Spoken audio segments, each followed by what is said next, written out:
Talk? Don't eat my fucking plants, Jinx. I Delicious. swear to God. Delicious.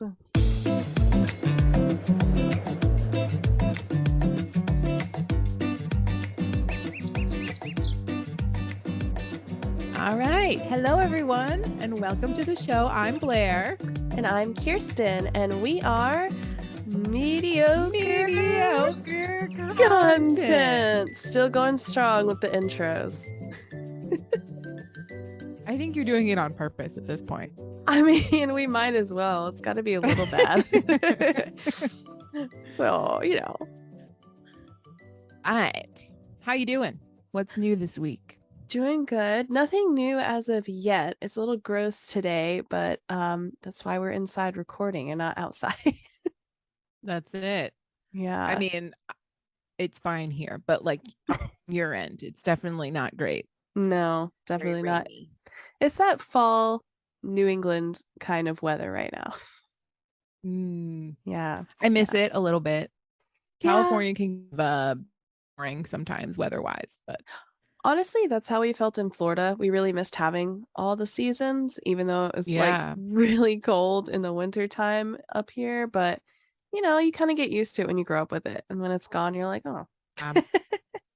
I definitely like winter time because the layer jackets and sweatshirts and like sweatpants and all that stuff. Like I'm into it. Yeah. I like wearing clothes. It's well, thank goodness. I prefer you wear clothes as well. I would say the majority of people would. Nice. So we just listened to Carly Rae Jepsen's one of her new songs on her new album, and it is, I think we can both agree, it's fire. It's pretty good. It's pretty good. She's come a really long way. I don't think I've heard anything since Call Me Maybe. So, yeah, same. Pretty impressive. Same. And like I've heard the new stuff on TikTok. Yeah. And so I just investigate because there was that all that hype about Taylor's new album. But then Carly Rae Jepsen's and Meghan Trainor's came out on the same day and nobody cares. But they're both really good. Yeah. I don't think I've heard Meghan's either. It's not bad. It's not bad. It's very like what she's previously done. Okay. But it's catchy. I love that. I'll have to give Meghan a listen. I'll need to listen to Carly's full album, but then I guess I also need to start Meghan's album. It's so good. It's so good.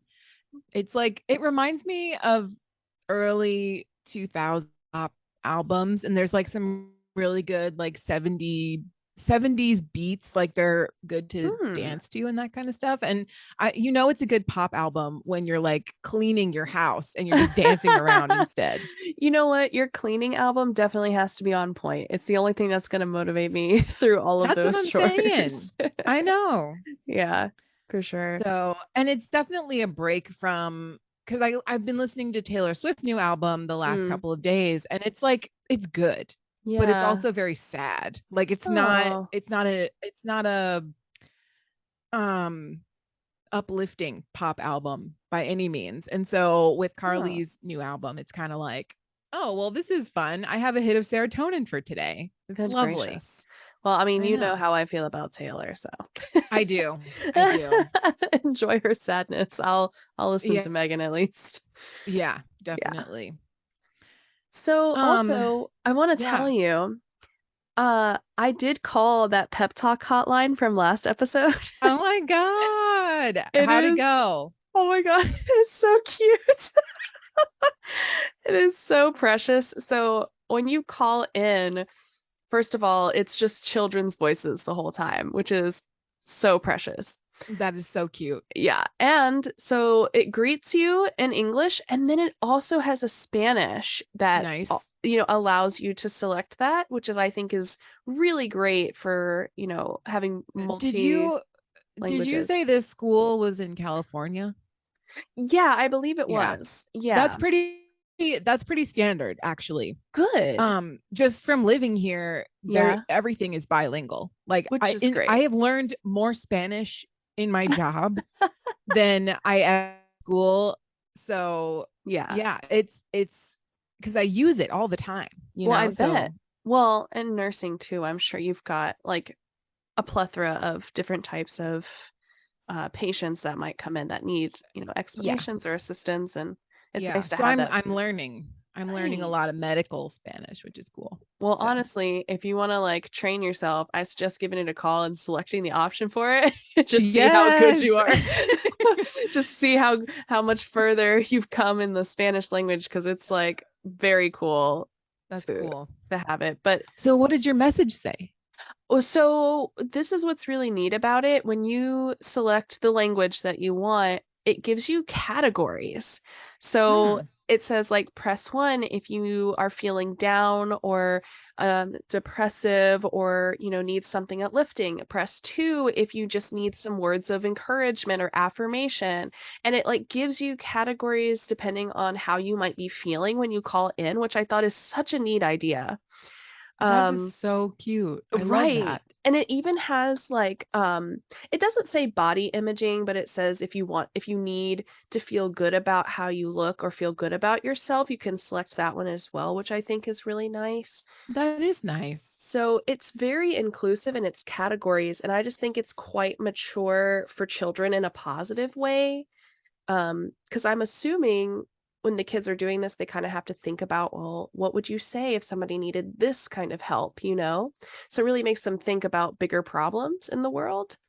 So my question is, and you may not Hmm. know the answer to this, but like, Hmm. is it because when you were talking about this last week, I kind of envisioned like a bunch of kindergarteners and the adults just being like, okay, say this into the microphone and okay, say this into the microphone.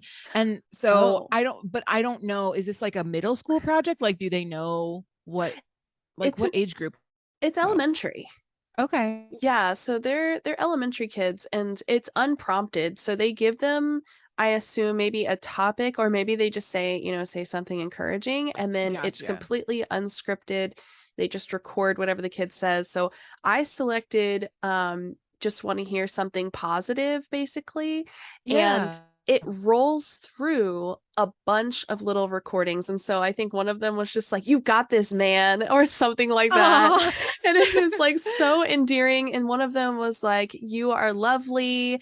And it just went on for like a solid minute or so. And then at the end, it reroutes you to the beginning where you get to select the categories. So if you need another one or if you want to explore, more categories, you can just select as many as you want.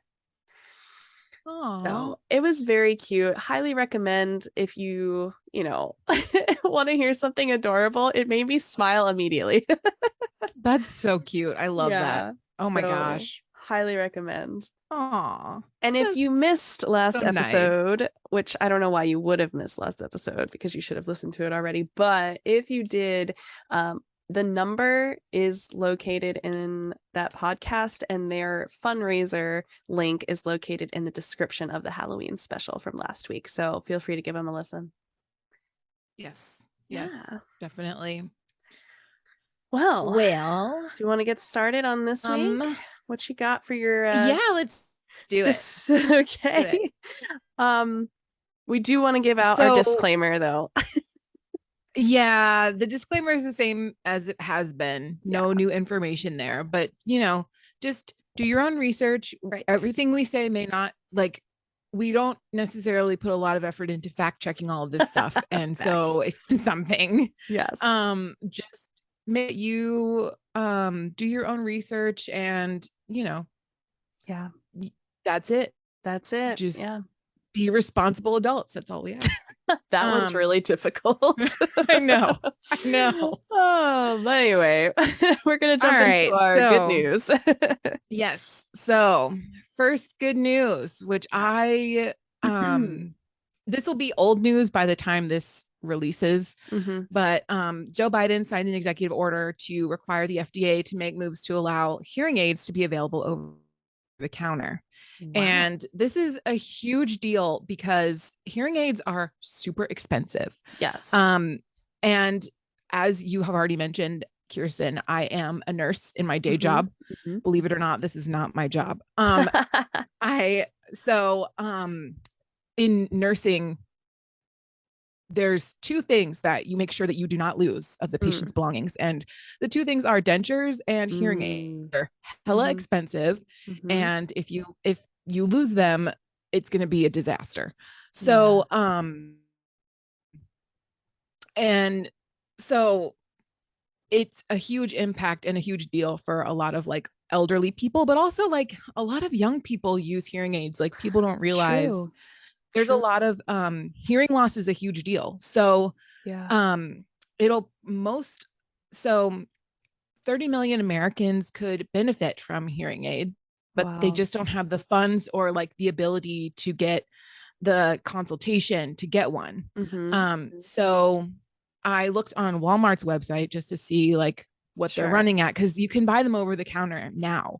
Right. And the cheapest set of hearing aids is $51, which compared Wow. to previously, hearing Mm-hmm. aids could cost up to like $5,000, Whew. and you would get like a trip to this, you had to have to take a trip to a specialist Right. to get the hearing aid prescription. Of So course. this is very exciting. This is very Yeah. exciting. That is really Um, exciting. yeah. Oh, Jeez. and also as a nurse, if someone ever asks you, do you have hearing aids? The proper response, whether you have hearing aids or not, is what? It's a funny joke. It's a That's lot, pretty sad. 50% of the time. You whipping out the dad jokes there so early No, on. that's like 50% of nursing is like dad jokes. I'm not even kidding. I love that being Especially with our cheeky. old especially with our older population. Oh my god. You we're just comedian like with a Honestly, health degree. That's really what it is. that sounds like something Papa would say. Yeah. You know he would pull something like that. Yes, he totally would. He totally would. Yeah, no. Um the other thing is I was thinking, so as I was researching this article, I Hmm. was like, well, everyone's going to be able to get hearing aids just in time for Christmas. So what if like Oh, it wouldn't it be funny if like hearing aid hot tech gift of the season? oh That my would be gosh. hilarious. Honestly, it would be hilarious, but also super sad at the same time because you're telling me it takes like this huge governmental movement to make something that is a necessity medically for some people like available. It takes an That's executive true. order to be like, yeah, Yeah. I guess you can have these things since you need them to live or whatever. Oh God. Oh God. Oh, that would be Yeah. great. I think so. I think it Mixed would be really emotions. funny. Also, if you want to tell your parents that they're old, you can buy them hearing aids and it'll be funny. Oh my gosh. Yeah, I'm sure that would go over really well. Merry Christmas. Not to give anyone any ideas or anything. Yeah, It's fine. certainly not. No. No, no, no, no. Um, Yeah. okay, so moving on to the next one. Okay. This is more of a fun fact than good news. With the correct wind conditions and the Hmm. right sun positioning, Hmm. there is a waterfall in Yosemite National Park that turns into a 2,400-foot rainbow, basically. Wow. Yes. And I saw this on Twitter and I thought it was worthy. But it was featured on the Amazing Nature Twitter. Oh And if you go to our wow. Twitter now, you can see a video of it. So, So cute. yes. I don't think I've seen the rainbow one, but I have seen one. It's supposed to be like a lava or like a fire look at a certain time of day. Is that the same park? Maybe. I don't know. Yeah. I've never seen that one. Maybe it's Niagara Falls. Maybe that's where that one It is. could be. It could be. Yeah. Yeah, but it's Yeah. something similar where like as opposed to a rainbow when the light hits it at certain times of day, it looks like it's like fire or lava or something. Yeah. That's super cool. I love So that. it just looked really cool and I was like nature is great, and Nature then is great. that's how we ended up here. That's So, still good news. take it. Nature is great. Yeah. Nature is great. All right. So the next one is Luke Skywalker, aka Mark Hamill, Hmm. sent 500 drones to help the war effort in Ukraine. Wow. And so basically, he has become an ambassador for the Ukraine charity United 24. Okay. And people donate money for various projects to help them with their war effort. And he donated to the Army of Drones project. And there's a bunch of Oh. information on his Twitter, but I just thought it was good news because it was he's being a Yeah. Jedi in real life. Like he's helping out. And I appreciate that about him. Oh man. Also, if you haven't been on Mark Hamill's Twitter, he is hilarious. He has a lovely sense of dry humor, and I'm here for it. I So love that. yeah, it's just some wholesome, nice, Yeah, like celebrity news. that And is. we appreciate him. I certainly do. Yeah. I It's just really sad right now, so it's really nice to know that there are people who are doing their best to kind of bring some relief in whatever form that takes right now for those people, and it's so tough. I know. I know. Yeah. So it's good. We're Yes. that, you know, it's Yes. good news. I mean, we stand a good Jedi. Yeah, we do. Luke Skywalker to the rescue. For sure. Um, and our last little bit of good news, which also intertwines with the catastrophe podcast that we have today, emphasis on the cat part. For sure. Um, Larry the cat is Mhm. 15 years old Mhm. and a tabby cat, and he lives in 10 Downing Street, which is the address of the British Prime Minister. Okay. Now, to be clear, this is Mhm. not the Prime Minister's cat. This is the cat that lives there. Oh. And the prime ministers move in and out regardless Mhm. of him being there. So Mhm. he's lived through 4 prime ministers, and he was in the news this week because um, a random Larry the Cat unofficial Twitter account um, tweeted, "The king has asked me to become prime minister because this nonsense has gone on long enough." And then hours later, the prime minister resigned. Oh no. Oh my So gosh. I'm sure it was Jeez. unplanned, but it was impeccable timing. And she had only been prime minister for 6 weeks. So Wow. yeah, I know. So they're going through some very political turmoil right now Yeah. over there. Yeah. Um, Yeah. so yeah, and so he just lives in the house. And Amazing. according to the NPR article that I read, he serves as a consistent figure in times of political uncertainty for many British people. And Wow. there's been many photos of him. One of them was when visited Mhm. um the prime minister. You could see a picture of Larry sleeping Mhm. under his car. And just like things like Oh. that, just like very cat things to Yeah. do. So Yeah. it's fun. Um so yeah, as far as I'm concerned, um Larry is prime minister now, I and mean, that's it. yeah, at this point, I kind of feel like he deserves it. I mean, he's been through four of them already, so I agree. Larry for prime minister. Larry for prime minister. Are we allowed to vote? I I don't don't I think we don't can think vote. so. I No, think that would be frowned upon. for sure. I don't think they would want our opinions anyway, but it would be a great choice. I know. It'd be Oh super my fun. gosh. So Awesome. yeah, now we can transition into the new topic because it's cats. Yeah, surprise, it's cats. As if they haven't read the title already. I know. Yes, we are talking about cats today. If you don't like cats, probably not the episode for you because it's literally that immersive.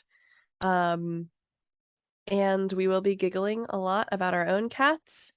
So And we'll see you next week if you hate cats. Okay, I bye. No, I'm just see kidding. you That was next rude. week. No, I mean, look, if you hate cats and you're not here for the cats, we get it. But stick around because we might amuse you anyway. And if it's really not your thing, we're fine with that. It's still our There's thing. it looks like based on what I've skimmed the outline, it looks like there's some dog things in here too. There are. There's a So few dog facts. there are, yeah, because I mean the bottom line is you can't talk about a domesticated animal without kind of encompassing all of them. True. Because they all have their own timelines and comparisons which kind of help, suss out when each group of type of animal may have been domesticated and all of that stuff. So that's kind of where this half starts. Sure. So for cats, it's really been kind of a struggle for scientists to figure out when they were domesticated. One of the reasons is because wild cats and domesticated cats are really similar in their skeletal structures. So if they like unearth one in a dig site, um, it could be domesticated, it could be wild, but it's really going to take a lot of analysis for them to figure it out.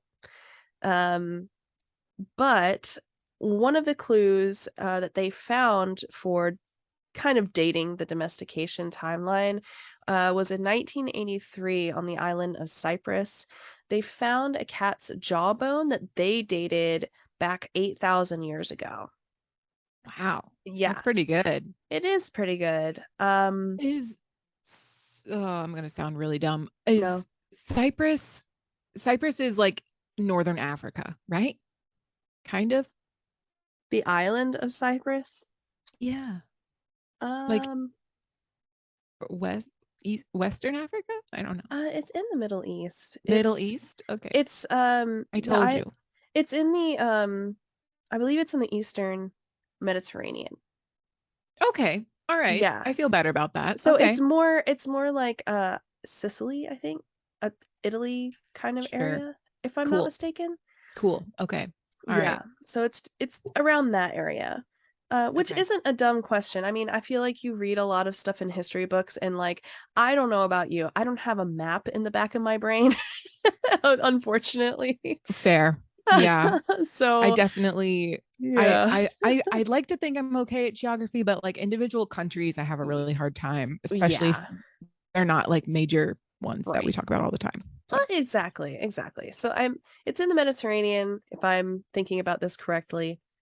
Um, and the thing is, the reason, in addition to the similarity in skeletal structures between wild and domesticated cats, the reason that it's a little difficult as like in addition to that is that it's really unlikely, at least from what scientists are saying, that humans would have brought wild cats over to that island, but also unusual that they would be seen at the same time during that time oh, period, I guess. okay.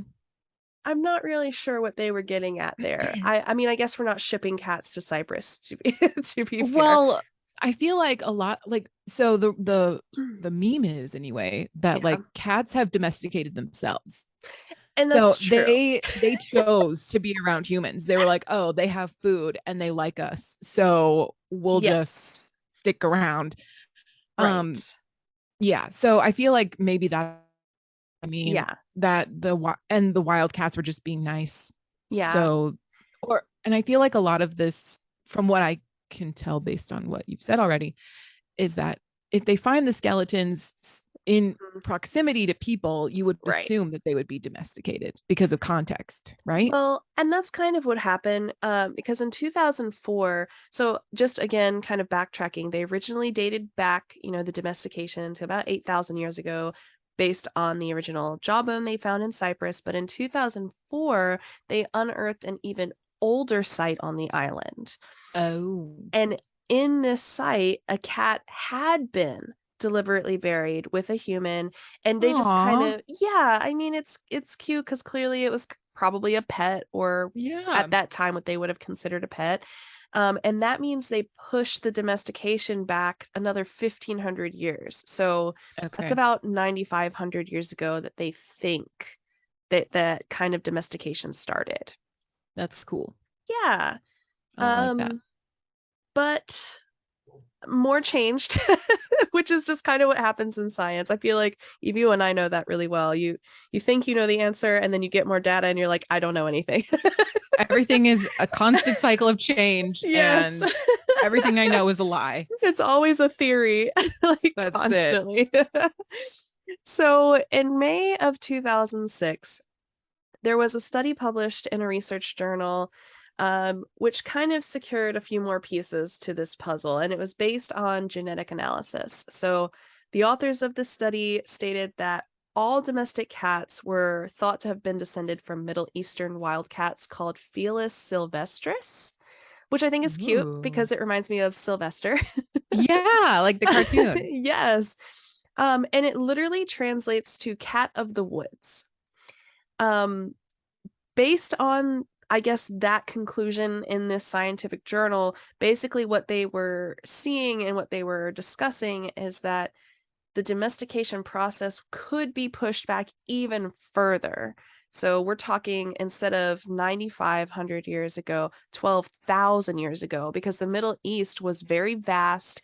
It had a lot of, people that would probably live there permanently, but also a lot of nomadic probably things going on. They would break off and go into other sections and settle down in other places. So it's a huge place, lots of different people traveling across, the Middle East. And Mm-hmm. so you just kind of either take the cats with you or the cats follow you, or cats in that area just kind of gravitate to you, which we'll talk about next because that's kind of the key here. And it has something to do with what you said, actually. Yay.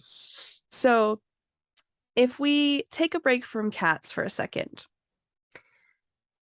humans predominantly are considered hunters, right? At this time. Yes, at this Okay. time. I would not consider myself a hunter now. Correct. I would consider the Instacart person that I give my list to the hunter in this But situation. even then, that would be more of a gatherer if you I think guess so. about it. That's true. They are that. You know what? None of us are hunters. That's Just gatherers just at the grocery store. gatherers. But historically we have been. And so dogs at the time and their domestication pathway would have been really great for us because dogs are also hunters. They can sniff out from long distances. They have enough power in their jaws and feet and claws to be able to assist with bringing prey down and assisting the humans with their hunts. So I would say even today, I mean, if you think about, movies that are set back in the day, if there's ever a hunting scene, they typically have bloodhounds or something like that associated with the hunting scene, right? Sure. And they're easy cat or dogs are easy to train, like easier than cats to Exactly. train. Yeah. Right. And, they've obviously have different personalities to cats. They just want to be around whoever gives them the most attention, I would Right. say. Yeah. It's just they're more receptive to the reward system, I would say. Sure. So, and the piece that's important there as well is around 29,000 years ago, dogs were considered to be domesticated, and that was predicted to be around Eurasia, which don't ask me where that is. It's like the huge, the whole thing over there. Yeah. Like it is It's the whole the thing. entire continent. Yes. Yeah. So if you're studying history, they just combine Europe and Asia and made it Eurasia, just for context. It's a fun Yeah. term. English. So that's the break from cats. So think about dogs. They're bringing dogs in because it's beneficial to them, and that takes off the relationship really early on in human history. Mm-hmm. But similar to what you said, cats only became useful when people began to settle. And that's what we were seeing Oh, I in the see. Middle East at that time. And that's why they can, kind of conclude that because we're nomadic people, but then different tribes or groups begin to settle. And then you have crops and livestock that also are settled there. You're storing things, storing food. And when you Sure. store food, you have other living beings, Critters. critters that want to come hang out with you because you have the food source. And so, similar to your food being a food source, mice and rodents became more prominent, and Mm-hmm. cats, seeing the abundance of prey in those settled places, began to hang out more often because it was easily accessible. They could always find food. And then the relationship between cats and humans kind of took off from there because then the humans are like, well, this thing is going to catch all the rats and rodents from eating my Yeah. food. I'm going to Right. let them stick around. We like cats. Right. And I would also like to say that this is very much cat behavior because Yes. it's kind of like, yeah, I'll hang out with you, but on my own terms and of my own benefit Right. because they weren't like dogs who were just like, yeah, I'm just really happy to be here. They're like, well, I guess I'll hang out. So speaking of cats Yeah. and mice and everything, so I saw online, and honestly, I did not fact check this. I do not know how true it is. I've also seen a couple of videos on TikTok Yeah. about it. But so I basically they were saying around the plague era, the reason why that happened was because had the bubonic plague, there was burning of witches. And witches were associated with cats. Sure. And so they got rid of all the cats. Dumb. And so what happens when you get rid of all the cats is like all the rats and the mice populate and they spread the bubonic plague. So basically they played themselves by getting rid of women and cats. I'm just saying. I'm just saying. Two important factors to any society. I think so. I think so. Especially at that time when people had their own livestock and stuff. It's true. But I think that's interesting. It is interesting. And I think it goes back to a term that at least I remember, studying in natural history or studying, generations of wildlife and things. They basically, cats basically turned into almost a capstone species for that environment. Right. Because once they were removed, it was catastrophic. So pun. But it's true. If you remove something that vital, you're going to see, very real world examples of why you shouldn't have. Exactly. Yeah. So, it just became like its own little ecosystem, basically. Exactly. And they disrupted the ecosystem. Exactly. And unfortunately, rats in that time frame they were bitten by fleas, right? That carried it. That was the thing. Yep. So unfortunately, not knowing that, they inadvertently caused their own demise. So very important to consider when you're making that choice. So good job, human. We're learning. We're learning. I mean, we learned a real hard lesson on that one. Yeah. So yeah, but that's kind of the history of domestication. So they haven't really considered domestication of cats to have gone on, as long as dogs, because it wasn't the relationship it was until it had to be, basically. Or until the conditions supported it to happen. But I would say we're all pretty happy it did. I mean, I love my cat, so. Yeah.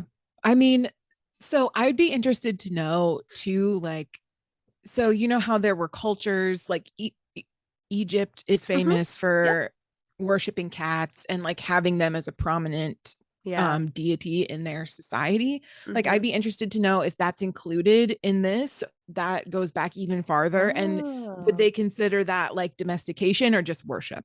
That would be interesting to know. That's fair. I mean, I would consider, I don't know if they considered that. It didn't specifically say. It mostly spoke on Cyprus exclusively. But I would say, technically speaking, given the fact that there were literal villages and cities in Egypt, and they have, of course, very famous pyramids and structures, I would have to imagine that since there were settled people, it would have had to have been included. But I'm not 100% on that. And this is just one of those areas where, listener, you should 100% go and do your own research if you're interested. But I would consider them settled, and so I would hope that they would have also included that. It. Yeah. And this is why we call this show mediocre content. This is a prime example, because we don't know. We have day jobs and things, and we don't know everything. We don't. So, this is fun. Minimum. I like. Yeah, and we like talking about it. So that's where we're at with this. Love it. Okay. Yeah, so that's it. Great. Love it. Let's roll into the ad segment. Sounds good. Hey, we're the husbands of mediocre content. Bringing you an ad segment that's missing, an ad. This is a break brought to you by us because we're the only ones crazy enough to sponsor this thing. If you'd be interested in sponsoring the Mediocre Content Podcast, and we understand if you aren't, contact our mediocre wives at mediocrecontentpodcast@gmail.com. For now, enjoy this brief break from the podcast before we throw you back into more unimportant, dare we say, mediocre content.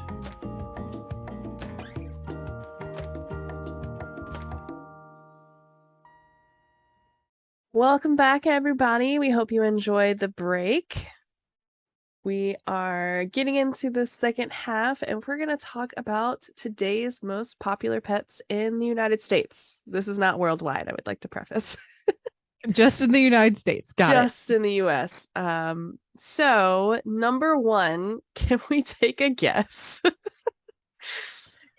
I don't know. I mean, parrots. It has to be parrots. Full on parrots. Everybody has a parrot these days, I tell you. I mean, you can at least they can talk to you. You know what I mean? That's no other pet can do that.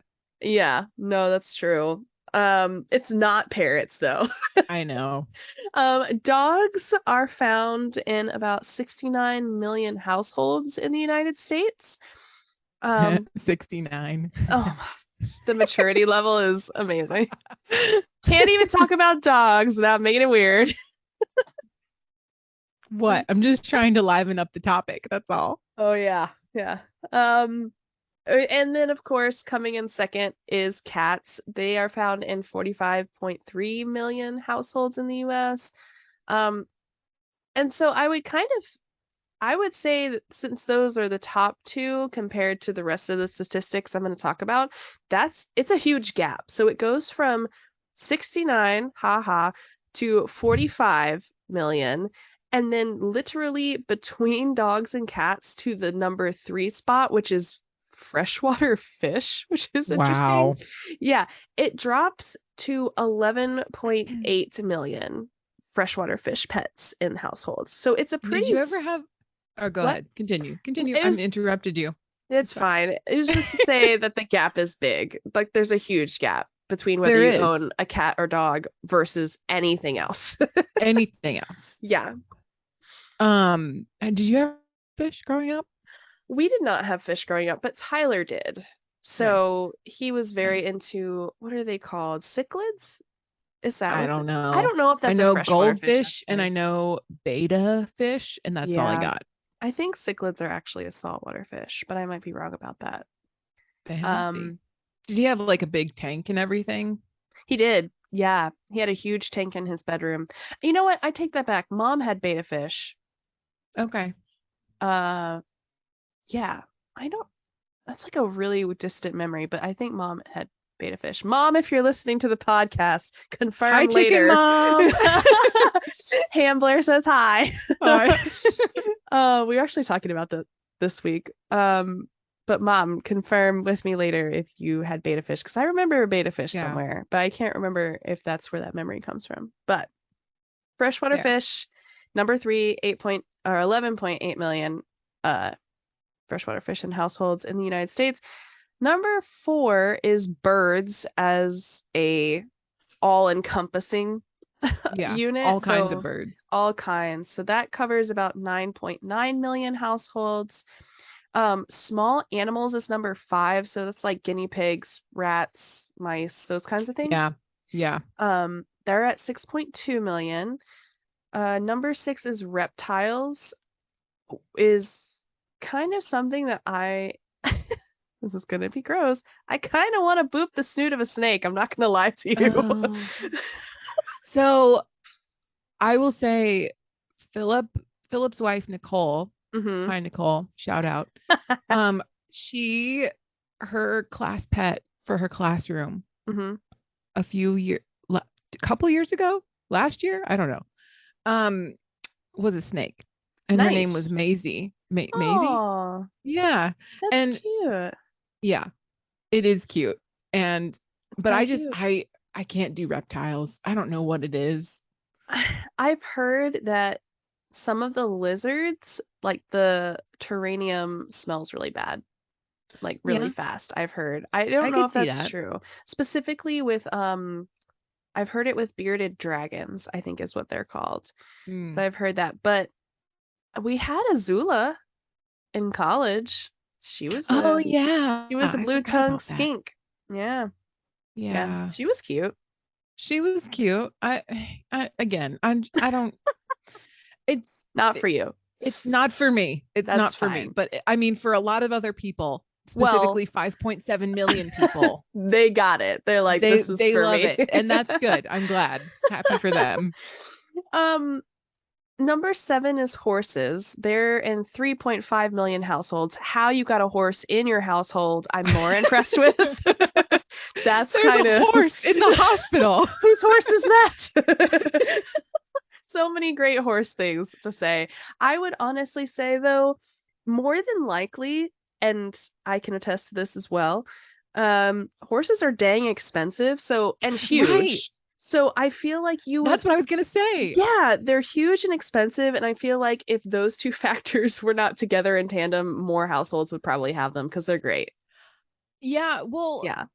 3.5 million is a lot for how expensive they are. I mean, yes, that's true. Because horses, anything goes wrong with horses, and it usually does. Yeah. It's hella expensive. Yes. So expensive. Their medication, their feed, if they do have a medical condition, heaven help you, shoeing, like all of those things. Equipment to like actually ride the horse, if that's what you're doing. Yeah. And then competition gear, which is totally separate, and then paying for the competition itself, and then you got to trip, like it adds up. The facility to house the horse. So much money. So 3.5 is a lot, but not compared to like 69 million dogs that just like hang out on the couch every day. Right. Right. That's fair. And then rounding it out is number 8, saltwater fish with 2.9 million households. So, I mean, it kind of, if I were to read this, I would honestly assume sort of this order, but I kind of felt that birds or smaller animals would be higher on the list, like above freshwater fish. I know the amount of people that I knew that had a guinea pig or a hamster. I mean, we had 2 guinea pigs, and I knew like 5 people growing up, that at least 5, if not more, that had hamsters. So yeah, I wonder if so technically this is today's statistics, so I wonder what it was in like the 2000s when we were growing up. Like I wonder if the order was any different, Possibly. Yeah, I don't know. I would say so. I mean, fish are easy except for the tank cleaning. They are. I mean, to be fair, the only reason that my goldfish ever survived is because my mom fed it.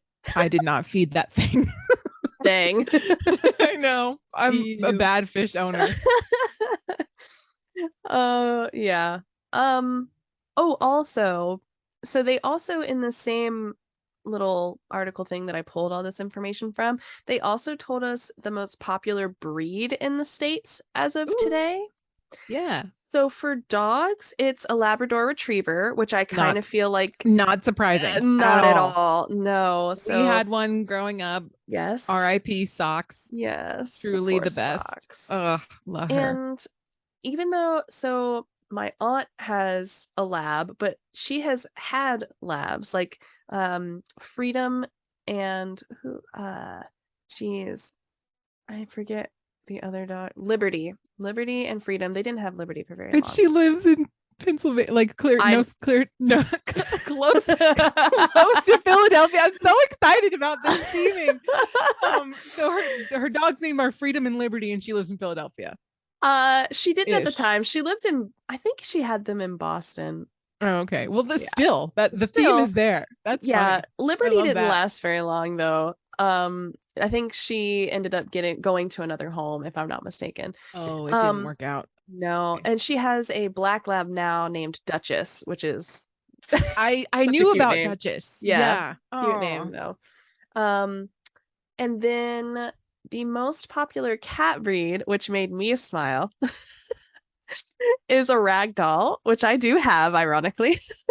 We love Lynx. He's so cute. Yeah, he's so fluffy. And I was kind of surprised though, because ragdolls are very fluffy. They do require maintenance, and they're they're not so large compared to a Mancoon, but they're still larger than most like regular house pets. Mancoons are my favorite breed of cat. They are fantastic. They're so fun. My aunt has 2, and they're just so fun. They are. They're so sweet usually as well, and they have the biggest feet. Oh my gosh. I know. Something about animal feet. I agree. So that's what we've got in terms of popularity, who has what, how many. And honestly, I think the listener would love to know about our babies. Yes. Babies.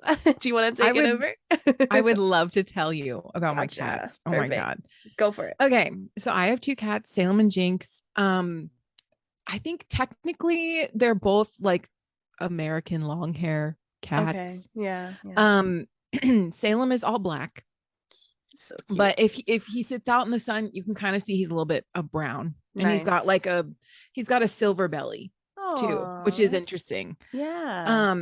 And then Jinx is black and white. He's my tuxedo boy. He's so cute. And let's see. So we got them 2 years ago this month. And we went to a cat cafe. And if you don't know what a cat cafe is, it is a place that sells coffee, but also has cats that are just chilling. And they're able to be adopted, but it lets you kind of interact with the cats in their natural habitat before you cafe.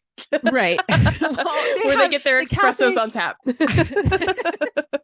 cafe has like cat trees and like it's for the cats, right? It's not for us, it's for the cats.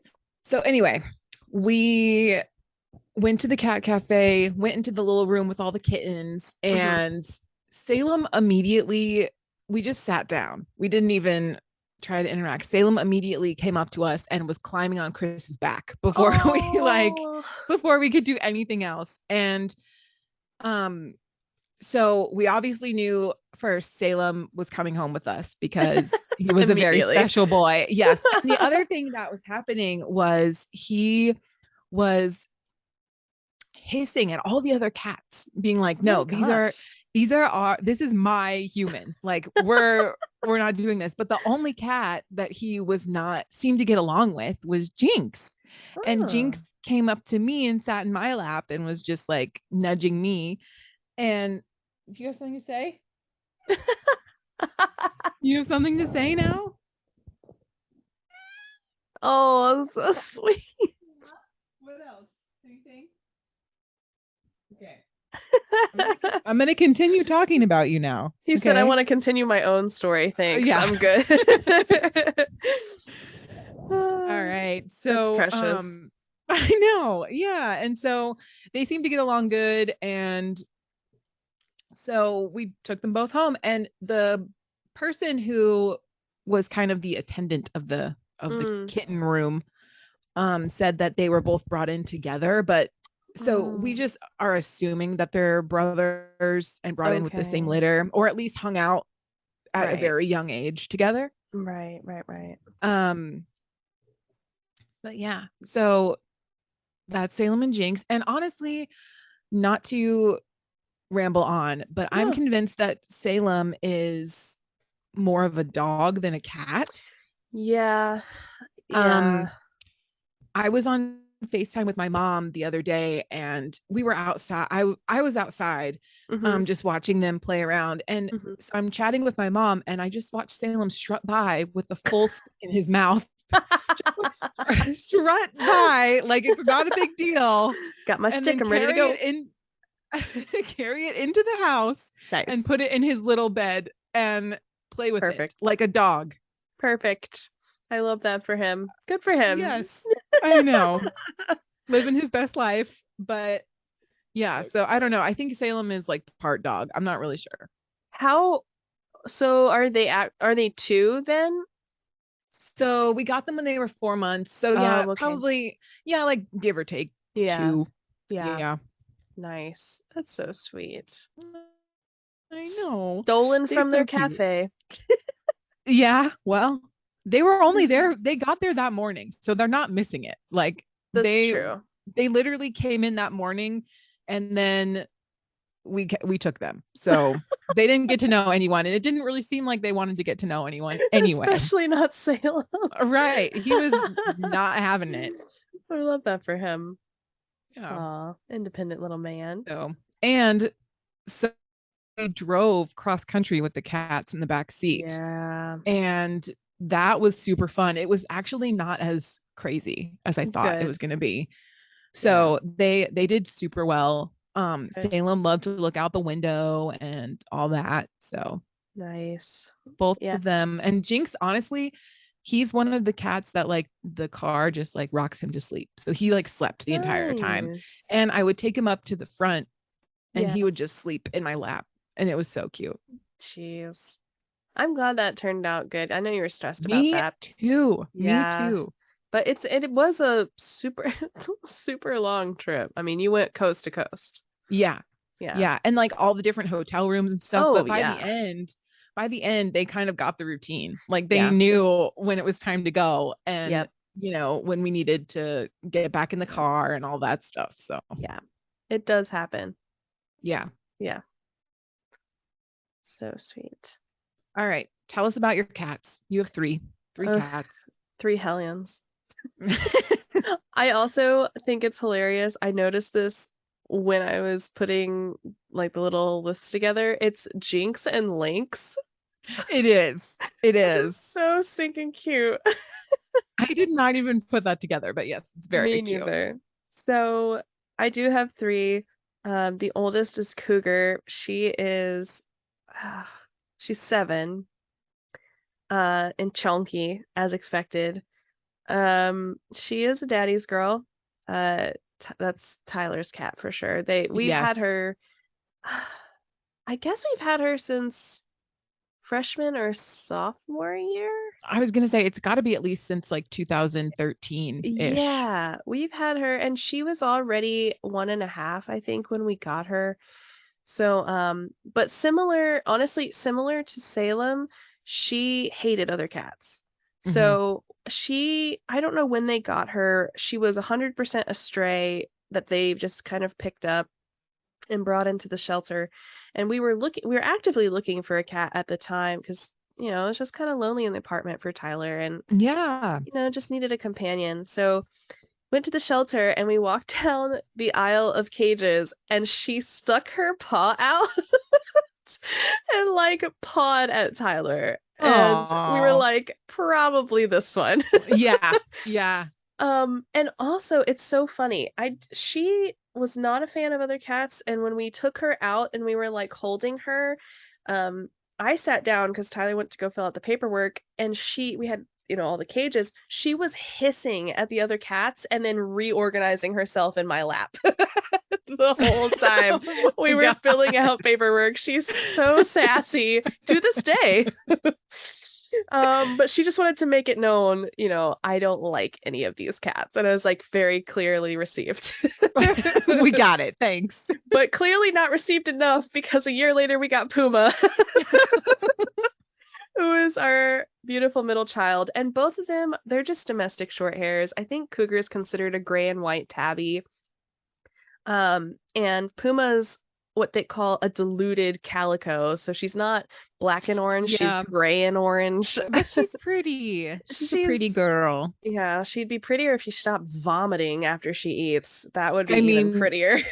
We all have our flaws, Kirsten. She's got a pretty big one. She is cute though. She's a huge talker. She loves to chat. But she is 5 now.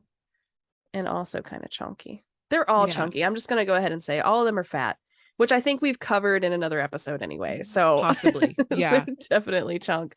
I love Puma because the first time, like, I visited you guys when you were living in Maryland, and I think there was a cat tree like up against a window or something, and she would just sit there all day long and just like chatter at the birds. And I didn't know cats could make that sound until I like saw her, and she was just all obsessed with the birds, and she had her little parrot that she would like pick up in her mouth and carry around. We still have that nasty thing. It is okay. Salem gross. Has a it's like a little stuffed orange slice, and he's been carrying it around since he was a baby, and it used to be attached to this like long, the things you can wave around for cats, so it had like a bunch of different things on it, and he just specifically picked it out and pulled it off of the toy. That's so and funny. So he just carries it around. We have like 3 of them now. Jeez. And he pulled each one off of the string toy. You know what, though? That's a good point. The fact that you got duplicates, because we did not know she was going to be that obsessed with Parrot. Yeah. And so we can't find him anymore. And I kid you not, listener, this thing is filthy. I have had to wash this thing. It is so disgusting. There is nothing special about it that I can tell, but we have never been able to find it. So I've never been able to replace it. So I also can't just throw him away. It's like her stuffy or something, you know? Yeah. So we learned our lesson. Yeah, we immediately got like 3 more because we were like, yeah, he's gonna need this. And that's so, and he always goes back to the orange slice, but there's a new thing that he likes right now, and it is, get ready for this, a straw cleaner. I'm talking about like wow, metal. how inventive. I know, it's like the metal one with the bristles on the end. And somehow he got a hold of it. Nice. While we were moving, I think it was like on the ground or something, and it is now his. He loves it. He walks around the house with it. He brings it to me to throw. That's the other thing. Salem plays fetch like a dog. So he brings it to me so that I can throw it, and it's disgusting. It's got like hair all in it, and like it's not great, but literally can't. And it is his, so I don't know. I love that. It's so funny. I'm always curious. Now I'm curious though. You know, I say that. I was curious after Puma, like if we were to have gotten another cat, like what toy they would pick out, you know, and like decide that that's theirs. And I got to find out because we got Lynx. Yes. Lynx is a 2020 baby. He's a COVID baby. He's my version of a COVID baby. He's so cute. He is the ragdoll, and he is so not what I was told ragdolls were supposed to be. He's 3. He is 15 pounds and growing. He has the biggest feet ever, but I was told ragdolls were supposed to be cuddly and quiet and this like snuggle bug of a cat. He is like the opposite of that. He is every bit opposite. He's similar to Salem though, as he does enjoy playing sort of fetch. He'll never bring it back to you. He'll just keep chasing the toys that you throw. Yeah. But he loves belly rubs. That's like his favorite thing. Yep. Loves a good belly rub, and he'll just stand in a corner and scream sometimes for funsies. And he's our little boy. I love that. Yeah, but he does have a favorite toy though. His is chicken. So is chicken like a small little plushie like Parrot is, or is it different? It's kind of like that. We found it's like a little gray bird. I don't even know why we started calling it chicken. It doesn't even look like a chicken. It's literally just a gray stuffed bird. But because he started gravitating to it, we bought like 3 of them. Nice. That was our lesson learned. That's good. Puma. Yeah. Like we will have backups, but yeah. You have to buy duplicates for your fur babies. You don't think about it, but you end up having to. Like they really, at least for cats, they definitely end up having favorites that they carry around. So. Yep. Yeah. So I know we've talked about this before, and I feel like a lot of people have really bad experiences with cats, and I don't know, like when I first got Salem and Jinx and I was like talking at work about it, and you know, people were like, oh, you got a cat, that's like fine, I guess. Yeah.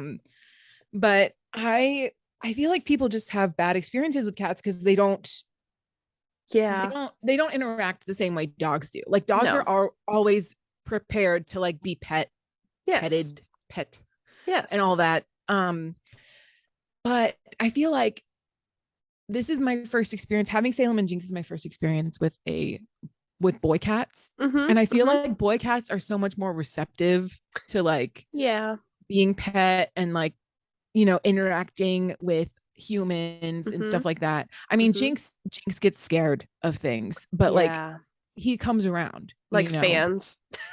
Like ceiling fans. Yeah.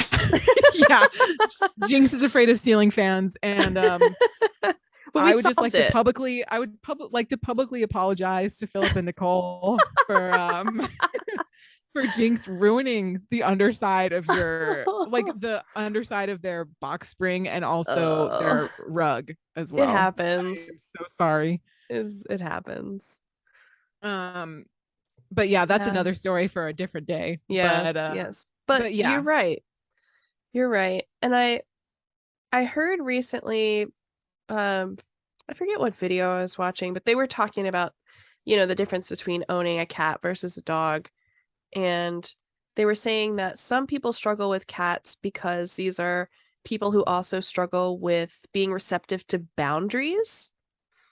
Because cats set a lot of boundaries. They have their own personality, their own likes and dislikes, and they make sure that you know what they are. Yep. Very prominently. Yep. And they do have behaviors and vocalizations that help you decipher what those are. Yes. And so basically they were stating, people who struggle interacting with cats, it's because the cat has said, I don't want this, or the cat has said, I will only accept this. And they really struggle with understanding and respecting boundaries. Yeah. And so they have a difficulty connecting with the cat, which is interesting. That makes sense. It doesn't have to be like crazy, like, I don't know, some kind of crazy boundary, but it's just allowing boundaries to take hold in a relationship that you don't get to justify, Right. It's just it's the cat saying it. It's very much like it's a give and take with a cat. It's never it's definitely not like oh well, you're my cat, so you do what I say. It's never that. It's always, you are my human and I will do what I want. Yes. But also, right. Yes. But they're great companions. I cannot tell you. We grew up with cats. So I didn't grow up with dogs. I grew up with 2 cats, Misty and Sylvie. And we grew up having them sit on our lap and having them around and hanging out with them outside when they were outside cats. And so it was just kind of natural for us to gravitate towards having cats. But I can't describe the feeling of waking up in the morning, getting a cup of coffee, feeling a cat rub against your legs to greet you good morning. Oh, yeah. And sitting on the couch to kind of wake up and having them sit on your lap with a blanket. And then it's raining outside and it's falling. Right. And it's a whole mood and I'm here for it. Yes. Oh my God. Everything you just said. Everything you just said. And then there's a candle somewhere flickering, and one of the other cats is about to knock it off, but you're at peace. Right. Yeah. But it's true. I can't describe. It's different than what I experienced with dogs, and I have had dogs. Zeke, love of my life. Hazel, love of my life. But it's a different experience with dogs versus cats. Yeah. Yeah. I think I totally agree. Totally agree. And let's see. So growing up, we did have a cat when I was young. Mm-hmm. Her name was Boxer, and my mom kind of like inherited her from my uncle because my uncle moved across the country, I think is how the story goes. And so the cat couldn't come. And so the cat stayed with us, and she had a lovely life. She was very much an outdoor cat. She would go out, like we lived on a lot of land and we had like a barn. Nice. And so she would go out at night and like hunt and be a wild animal basically. Yep. And then she would come in during the day and sleep in Philip's sock drawer. And specifically Philip's sock drawer. Yes. No, nice. But like, or laundry, or like whatever. She would find a little place to like nap. Cute. And when I was young, so this was before I was in middle school, even like we were young. So I didn't really understand like why the cat didn't want to hang out with me, I just, I would pet it and all that. And my mom would just be like, be careful, yeah. He's gonna get mad at you if you, push her too hard. But like, there were also moments, like we have pictures of me like laying on the bed and the cat like laying on top of me. So I mean, sweet. Yeah. But, and so that was, and then we moved, and she actually, unfortunately, which is the problem with outdoor cats, I feel like she went out one night and like didn't come back at all. Yeah, that is honestly my greatest fear. Yeah. That's why all of them are indoor. Like we'll let them go out if they're supervised, or if we have like one of those like kitty like outdoor thingies. Yes. Because Cougar, she loves to be outside. She loves, I mean, she was a stray, so she technically is used to it. She's 7 now and been pretty much inside most of her life since, but they do enjoy the fresh air. They love it when I have the windows open and they can hear the birds, and it's part of their natural, like, previous historical environment. And so I'd hate to take that away from them, but at the same time, there's horror stories of people losing their kitties because they're outside. And I don't want that. They're my whole life. They're literally, I know people always get angry, and there's probably going to be a troll or two, but honestly, for someone who doesn't currently have children, they are my life. Like, they're the ones I care about. When I leave, I worry about them. I always check in with the cat sitter. I hate leaving them. And honestly, just because of COVID and because I've been working from home for the last like 2.5 years, they've gotten so used to someone being home all the time that when we do leave, they now have separation anxiety. Like, Cougar refuses to eat after day 3. Oh my God. It's like really traumatic for her. So, they just become literal family. I think, I mean, pets definitely in general just become part of the family. Yes. And I think it's hard for a lot of people to leave their pets, especially, COVID has definitely affected all that stuff, right? Like, so many dogs on TikTok have anxiety, and my cats, Salem and Jinx, will both greet me at the door when I come home. Like, they love that we're home. Exactly. So I mean, that's fair. Pets are always an important part of the fam. Exactly. And honestly, listener, if you have pets, or if you have stories of pets, we would love to hear your experience, what animals you have, how long you've had them, because obviously there's quite a few households with some kind of animal in it, so I know, right? You're bound to have at least one kind. Well, and honestly, I will never be sad about getting a dog picture or a cat picture or any kind of pet picture. Even if it's a reptile, I'll be cool with that. It's cool. If anybody has a snake, I'd love to see it. I just want to put that in the universe. Be careful. Be careful. Innuendo. Innuendo. Be careful. Oh, wait. I meant, like a boa constrictor or some kind of hissing snake, hissing animal. Nothing weird. Don't send me weird stuff. I just want to. The internet is a weird place, Kirsten. I should have prefaced. Now it's weird. Now it's weird. Oh my gosh. Don't send me that. I will delete it. Anyway, I would say that about wraps it up, wouldn't you say? I would say so. Yeah, I think we're good. Awesome. Well, if you do want to send us something, since nobody has yet, and this is where we would normally read or see something like that in our MC Q&A segment, do feel free to send any of those things to our email, mediocrecontentpodcast@gmail.com, or you can send it to us in a tweet at mediocresquawks. And a big thank you, to our husbands for doing the ad as again always. This week. We appreciate it. Yes. And we will, I mean, we don't have to thank ourselves every time. We're thankful. We know. We do pretty good, I would say, for mediocre work at the very least. We're all right. Yeah. This is a side gig, Yeah, doing good. Episode 3. All right. So we hope you're enjoying it as much as we are, and we will see you next time. Cheers.